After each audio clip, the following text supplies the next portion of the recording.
Dinosaurs, जो रेंगने वाले जीवों के वंशज थे, लेकिन आकार में बहुत ही बड़े। डायनासोर ने पृथ्वी पर बहुत ही लंबे समय तक राज किया। करीब 14 करोड़ सालों तक इस धरती पर इन दैत्याकार छिपकलियों ने राज किया। लेकिन उसके बाद क्या हुआ? आखिर ये डायनासोर्स कहाँ विलुप्त हो गए? आखिर वो कौन सी घटना थी जिसके कारण इनका नामो निशान मिट गया? इसे जानने के लिए हमें समय में फिर से पीछे जाना पड़ेगा। तो आइए चलते हैं आज से 6.5 करोड़ साल पीछे।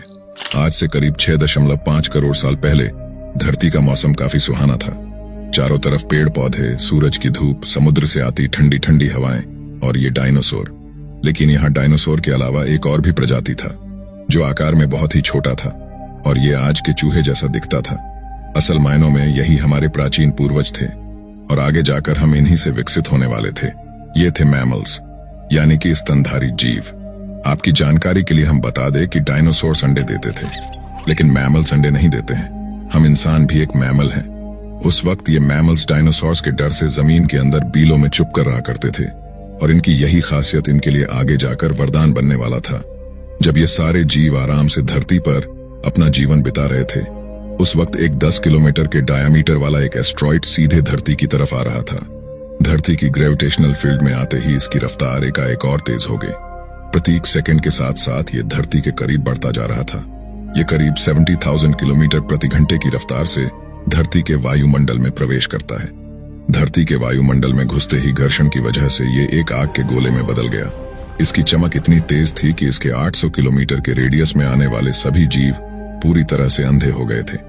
ये जीव इसे देख नहीं पा रहे थे, लेकिन वो इसे महसूस कर सकते थे। एस्ट्रॉइड धरती से टकराता है और एक बहुत ही खतरनाक विस्फोट होता है। ये विस्फोट इतना शक्तिशाली था कि इसके टकराते ही पृथ्वी की लाखों मीट्रिक टन धातु अंतरिक्ष में चला गया। विस्फोट वाली जगह पर एक 180 किलोमीटर चौड़ा और 20 किलोमीटर गहरा गड्ढा बन गया। इस गड्ढे का सारा मीटर आसमान में जाकर धूल का एक बड़े बादल का निर्माण किया। इतने बड़े टक्कर की वजह से भूकंप की तरंगे धरती के ग्रस्ट में कई किलोमीटर दूर तक चली गई। इस वजह से समुद्र में विशालकाय लहरों का निर्माण हुआ और एक के बाद एक सुनामी की लहरें चारों ओर बढ़ने लगी। धरती के महाविनाश की प्रक्रिया का आरंभ हो चुका था। इस विस्फोट में रेडिएशन की मात्रा इतनी बढ़ गई कि इसके 800 किलोमीटर के दायरे में आने वाले सभी जीव जलकर पूरी तरह से राख हो गए। पादपों के अंदर मौजूद सारा जल इस गर्मी के कारण भाप में बदल गया। इस महाविनाश में उड़ने वाले जीव इन जमीनी खतरों से बच गए थे, लेकिन ये तो बस महाप्रलय की शुरुआत थी। विस्फोट की वजह से जो लाखों मीट्रिक टन धूल और पत्थर अंतरिक्ष में गया था, वो ठीक 40 मिनट बाद आग के गोले के रूप में धरती पर बरसने लगे। साथ ही धूल का एक बहुत बड़ा तूफान 20,000 किलोमीटर प्रति घंटे की रफ्तार से मौत लेकर आ रहा था। ये धूल के बादल कई किलोमीटर बड़े थे, जिसकी वजह से धरती पर सूरज की रोशनी का पहुंच पाना असंभव हो गया था। कई सालों तक धरती पर सूरज की रोशनी पहुंच ही नहीं पाई और इसके परिणाम स्वरूप धरती पर पेड़ पौधों की लगभग सारी आबादी खत्म हो गई थी। इस बादल ने धरती को चारों तरफ से ढक लिया था। विस्फोट के 90 मिनट्स बाद धरती का तापमान 150 डिग्री सेल्सियस तक चला गया। इसकी वजह से जो डायनासोर विस्फोट के इलाकों से बहुत दूर थे, वो भी इस गर्मी से नहीं बच पाए। इस महाप्रलय में धरती के कुल 75% आबादी पूरी तरह से साफ हो गई थी। लेकिन ये महाप्रलय किसी के लिए फायदेमंद साबित होने वाला था। डायनासोर का अंत एक नए प्रजाति के लिए सुनहरा अवसर था। मैमल्स, इन्होंने खुद को इस महाविनाश से बचा लिया था। अत्यंत गर्मी से बचने के लिए ये जमीन के अंदर रहने लगे और जिंदा रहने के लिए इसने सब कुछ खाना शुरू कर दिया। इन डायनासोर के अवशेष आगे चलकर भविष्य में हमें मिलने वाला था, जिससे आज हम इनके अस्तित्व का अनुमान लगा सकते हैं। महाप्रलय के कुछ लाख साल बाद अब धरती पूरी तरह डायनासोर से मुक्त हो गई थी और धरती पर एक नई शुरुआत की प्रक्रिया चल रही थी। इस नई दुनिया में हमारे प्राचीन पूर्वज समय के साथ साथ विकसित हो रहे थे। अब ये आकार में पहले से काफी बड़े हो गए थे, लेकिन ये दिखने में अब भी हमारी तरह बिल्कुल नहीं लग रहे थे, क्योंकि इसे आगे जाकर कई अन्य प्रजातियों में विकसित होना था। आज से लगभग 4.7 करोड़ साल पहले अब धरती का वातावरण लगभग पूरी तरह से आज के समान हो गया था। इस वक्त धरती का तापमान 24 डिग्री सेल्सियस था और पृथ्वी का एक दिन करीब 24 घंटों का होता था। इस वक्त धरती के सारे महाद्वीप लगभग पूरी तरह जाने पहचाने थे। केवल एक नए भूभाग की रचना बाकी रह गई थी। धरती के टेक्टोनिक प्लेट्स में एक बार फिर से हलचल हुई, जो धरती के 2 बड़े बड़े द्वीपों को दूसरे के पास ले जा रही थी। ये वही भूभाग है जहां आज इस वीडियो को देखने वाले अधिकतर लोग रहते हैं। यह है भारत, जो एशिया महाद्वीप की ओर तेजी से बढ़ रहा था। इन दोनों द्वीपों के आपस में टकराने की वजह से एक नए भू श्रृंखला का निर्माण हुआ, एक नई पर्वत श्रृंखला, हिमालय। और यह है दुनिया की सबसे ऊंची चोटी, माउंट एवरेस्ट। इस पर्वत श्रृंखला में गिरने वाला बर्फ आगे जाकर कई नदियों का निर्माण करने वाला था, जो भविष्य में लगभग दुनिया की आधी आबादी को पीने का पानी मुहैया कराने वाली थी। लेकिन यहाँ धरती पर अभी भी कुछ कमी रह गई थी, वो थे हम मनुष्य। लेकिन परिस्थितियां अब बदलने वाली थीं। आज से 40 लाख साल पहले अफ्रीका के पूर्वी इलाके में एक नए पर्वत श्रृंखला का निर्माण हुआ, ईस्ट अफ्रीकन रिफ्ट वैली। ये पर्वत यहाँ आने वाले मॉनसूनी हवाओं के लिए एक अवरोध बन गई थी और इस वजह से यहाँ के जंगलों में बारिश आनी बंद हो गई। यही इसी जंगल में रहते थे एब्स। ये पेड़ के ऊपर रहते थे जहाँ उनको खाने के लिए कोई कमी नहीं थी। इस वजह से ये हमेशा पेड़ों के ऊपर ही रहते थे।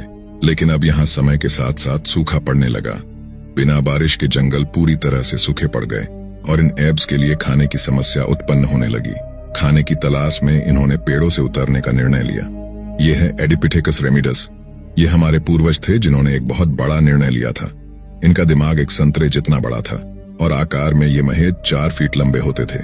कई हजार सालों के विकास क्रम के बाद हमारे पूर्वज अब 2 पैरों पर चलने लगे। इससे कम ऊर्जा खर्च होती थी और ये चलते हुए भी खा सकते थे। अब इनका दिमाग भी तेजी से बढ़ रहा था। ये धीरे धीरे होशियार हो रहे थे। समय के साथ साथ विकास की प्रक्रिया चलती रही। हमारे पूर्वज धीरे धीरे विकसित होने लगे और इनका दिमाग भी धीरे धीरे बड़ा होने लगा। समय के साथ साथ इन्होंने पत्थरों से हथियार बनाना सीखा। अब शिकार करना बहुत आसान हो गया था। समय बीतने के साथ साथ हमारे पूर्वजों ने आग पर काबू करना सीख लिया। आग की खोज हमारे पूर्वजों के लिए बहुत बड़ी खोज थी। ये उन्हें गर्मी, रोशनी और अंधेरों में सुरक्षा देती थी और इसी वजह से अब परिवार भी बनने लगे। हमारे पूर्वज अब साथ साथ रहने लगे, इससे वो सुरक्षित रहते थे। आग में पके मांस को पचाने में ऊर्जा कम खर्च होती थी और इसी वजह से ये ऊर्जा अब इनके दिमाग में खर्च होने लगी। हमारे पूर्वजों का दिमाग अब काफी बड़ा हो गया था। ये थे होमो इरेक्टस, हमारे पूर्वज जो अन्य जानवरों से ज्यादा होशियार थे और मिलजुल कर रहने वाले पहले जीव थे। इन्होंने अपने संदेश को दूसरों तक पहुंचाने के लिए अलग अलग आवाजें निकालनी शुरू की। इससे हमारे पूर्वजों ने भाषा का निर्माण किया, जिसके जरिए हम बातचीत कर सकते थे और यह हमारी सबसे बड़ी उपलब्धि बन चुकी थी। यही वो आखिरी विकास क्रम था जिसके बाद विकसित होकर हम बने। आज से लगभग 2 लाख साल पहले कई सालों के विकास क्रम के बाद हमारा अस्तित्व शुरू हुआ। हम होमोसेपियंस यानी बुद्धिमान जीव। हमारे पास धरती के सारे जानवरों की तुलना में सबसे बड़ा दिमाग था। हमारे पास औजार थे, भाषा थी और सबसे बड़ी चीज हमारे पास दिमाग था। आज से करीब कुछ मिनट पहले हमने और आपने साथ में मिलकर 4.5 अरब साल के सफर को तय किया। अब हम वापस घर आ गए हैं। ये है हमारी दुनिया, हमारा समय। आज हम काफी विकसित और आधुनिक हो गए हैं। आज हम अपने आसपास घटने वाली घटनाओं को पूरी तरह समझ सकते हैं। हम जानते हैं कि ये समुद्र कहां से आए। हम आज ये भी जानते हैं कि ये जमीन जहां हम रहते हैं उसका निर्माण कैसे हुआ और आखिर में धरती में जीवन कहां से आया था।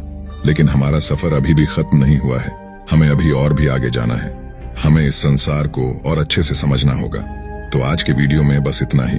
अगर आपको ये वीडियो पसंद आया है तो इसे लाइक जरूर करें और कमेंट में बताएं कि आपको हमारे इस सफर में कैसा लगा। अगर आप इस चैनल पर पहली बार आए हैं तो चैनल को सब्सक्राइब जरूर करें।